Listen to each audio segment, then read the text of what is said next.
tornadoes, lightning. Yeah, we kind of went from drought during last summer to the winter and the ice and snow, and now we're dealing with flooding. We got the river in the background, and it's finally, it's finally come back down to almost its normal. I've got some pictures on here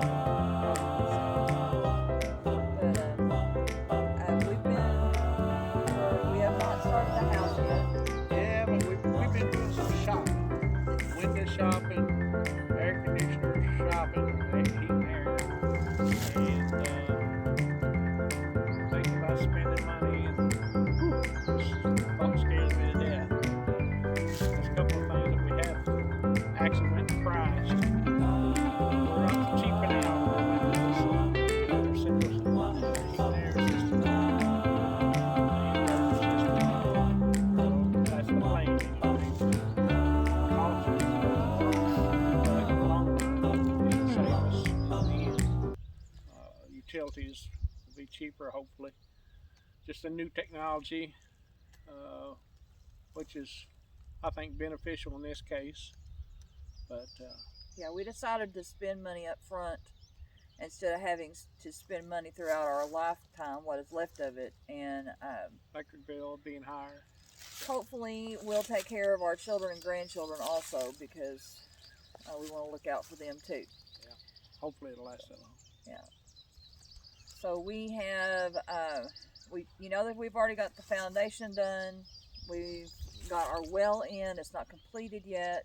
We have the area for the electric wires to come in our lines, and that's been cleaned, but it has not been finished yet either.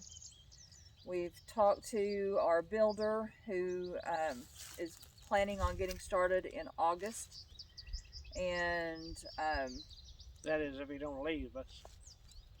oh, he's not going to leave us. He's an Amish fella, or Mennonite, excuse me, not Amish, but his whole community, when one moves, they all move, and they're talking about moving. So he did tell us that our property would be probably the last one they build in the area. So we're very, very fortunate because the work that he does is pretty much custom made, the cabinets and things like that. Um, so I'm excited. I'm excited about getting started and uh, our plans for the future. So we've been looking at tornado shelters, and this last week kind of cinched that deal for yeah, we went because on one day to look at them because she's petrified of storms. Yeah, I don't like and them. I ain't wild about them either. But then the very next day we had tornadoes. It's south of us and in east of us too, and north of us. So it's kind of well, it took in 9 states, and when Arkansas was hit, Little Rock was hit, Indiana, Kyoto, Illinois, Indiana, Iowa. So we're not the only ones that lived through that tornado outbreak, of course, but we are kind of using that as kind of what we want to prepare for in the future. We don't want any more tornado outbreaks. Although tomorrow is supposed to be another round, day that is prone for that. So we're going to be living on top of a hill where lightning is a big deal, and of course we got the river for flooding.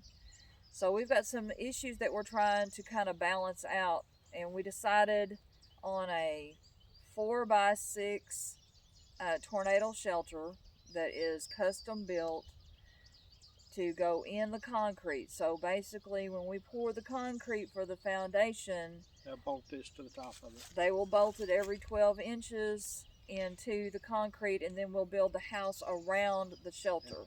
Yeah. It's above ground, which most people say you need to be underground, but we're thinking about 20 years or so down the road when we're older and maybe one of us is in the wheelchair, we would still have a shelter, and that's that's gonna be a whole lot better than not having anything at all. So yeah.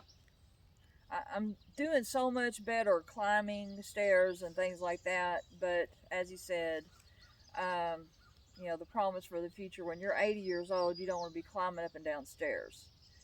So that's one of the reasons why we did that. And then we also looked into the HVAC system, which, you know, when our HVAC person that we've talked to told us the price for it, you're looking at $18,000 to $22,000, and kind of waited for us to react to that. Yeah. And when he said, "No, you did," I said, "Oh, no, not really, because when you spend $15,000 to get electric line to the property, you want something to be established very well, that when the electric goes out, which it will, you want something that is going to back us up. We need a supplemental heat." So he recommended the dual fuel. So we'll have, for the majority of the year, we will be on electric. But when the temperature reaches 30 degrees, then it will switch over to propane gas, which I think is a good idea. Yeah. Now we just have to, like I said, it's an inverter system, which is a kind of a new technology too, because it's basically a reversed air conditioner in a sense. It's a heat pump. And I know heat pumps scare people. I know it did me, because until I started doing some research, the old heat pumps are nothing like what the newer ones are, and we're going to take a chance on going with a heat pump inverter system. So that way, like she said, once it gets 30 degrees or lower, or however we set that, you know, we could set it for it to kick on sooner if we wish. You know, instead of 30 degrees, we might want it to kick on at 35 or something like that. You know, that you have that option to do so. That was what I kind of liked about it. He can set that up however we want it. well, and if we should travel ever, it's so that we can check the heat and the air from long distances, even if we wanted to, because it's compatible with Wi-Fi. Most of the systems are anymore. So, but I like that. Too, I like that you can check it. Yeah. And then we did windows, and we decided on Pella and Impervia, and we decided on casement windows. I know a lot of people don't use casement windows anymore. Those are the ones that you have to roll in and roll out. Crank them in and out. From what we've read, they're supposed to be very airtight, and that's kind of what we're looking for. We want an airtight home, something that is going to help us with humidity. The humidity around here is atrocious. Well, the wind being on top of the hill is what's going to help us with the windows. It'll be very cold in the winter and very hot in the summer, so you're going to have to kind of balance it out.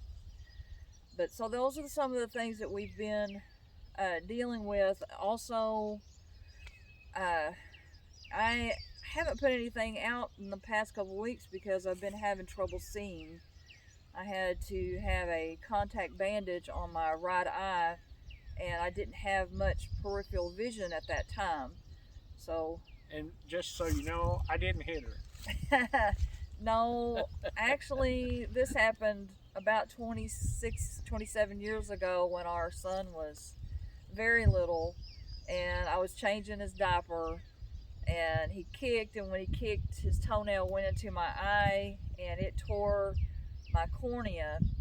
And the doctor told me that it might come up later on in life, that I would have problems, and sure enough, you know, 26 years later, out of the blue, I felt like I had an eyelash in my eye that would not heal up. Every morning it would rip another spot. So I can't describe it the way the eye doctor does. It's kind of like you've got one layer of your cornea has a glue type substance, and if it attaches when you blink or open your eye, it kind of like it scratches it over and over again. So it was not getting any better.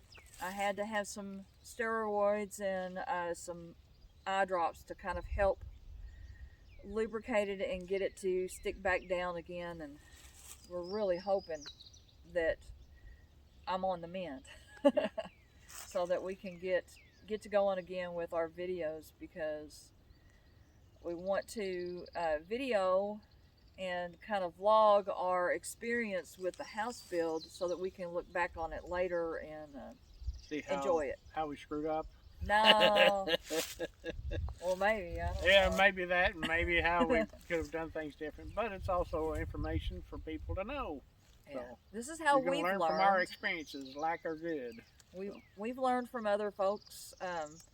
We're watching Martin Johnson and his wife, what's her name, Julie, build their house in Idaho, and Jeremy and Melissa in Idaho, and Trent and Allie in Utah, and Danny and Lori are here in Arkansas, so we've watched some of theirs.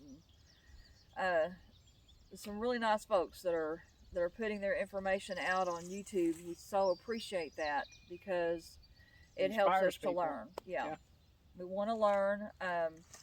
We know that our house build is not going to be perfect. Not everybody's going to enjoy the same thing and do the same thing that we are, but that's okay. That's okay.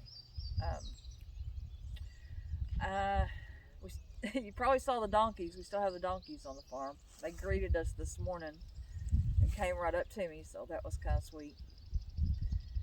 And just finishing up spring break, so I've got 33 more days of school, and I could not be happier about this. I don't sound very happy. I'm just kind of it's coming to an end, and I will really miss the students.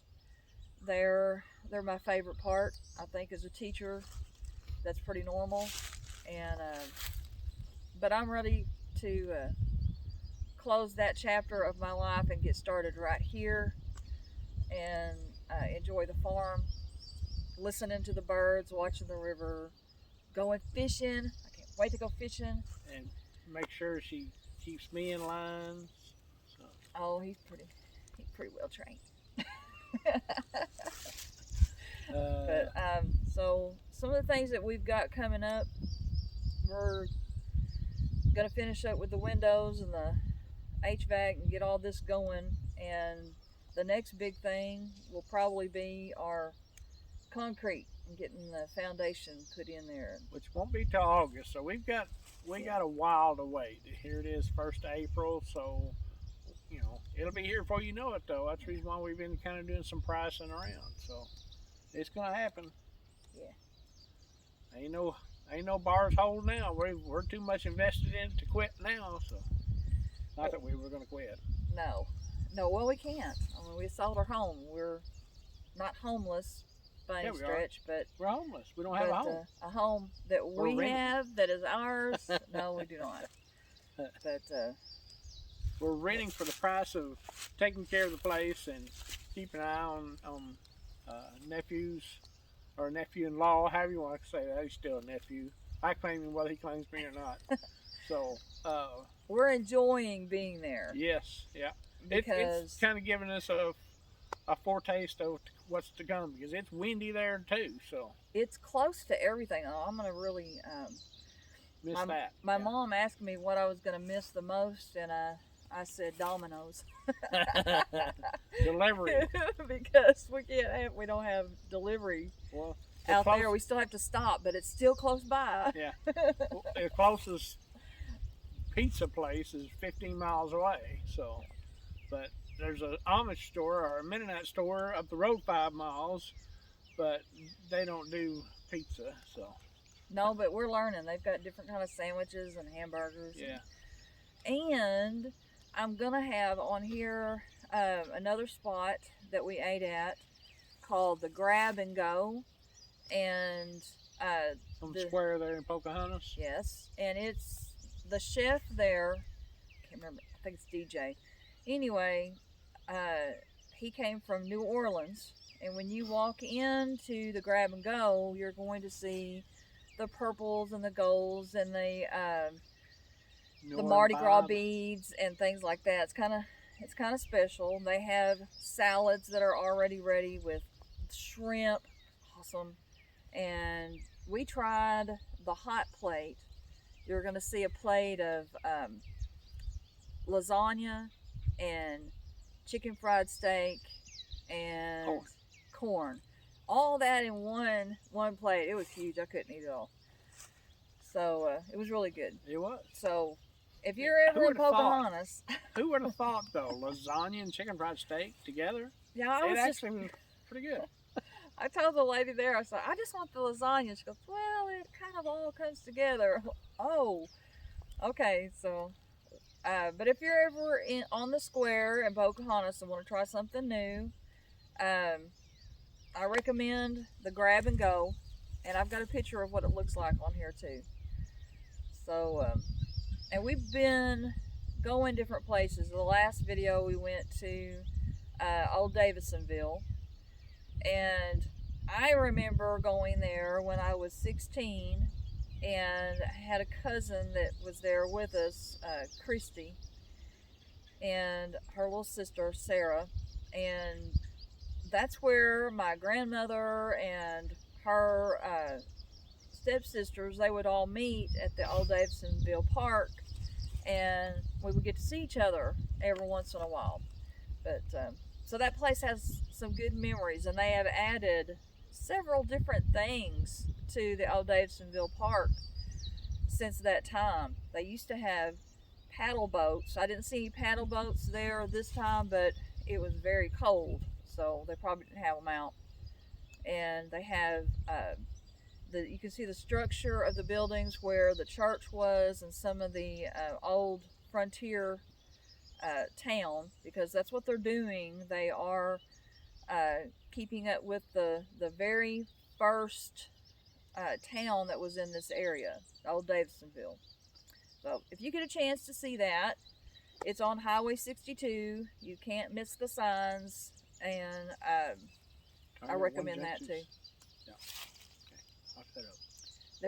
I'll shut up. There's a good restaurant on right there beside the turn too, where a friend of mine works, and that is the Junction 166. So there's just a couple of restaurants in this area that if you haven't been here, Don's Steakhouse. That that's is our go-to place. Favorite. That's our favorite, and it's busy, especially on the weekends. But man, hamburger steak.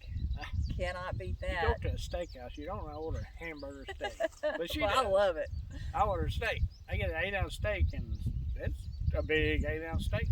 But it's good food, reasonably priced. It's not nothing super fancy. It's just good food. So yeah. But we sure enjoy you guys stopping by and seeing us, and we'll be back and be talking with you in about a week or so. So stay safe out there, and we'll see you later. Bye bye.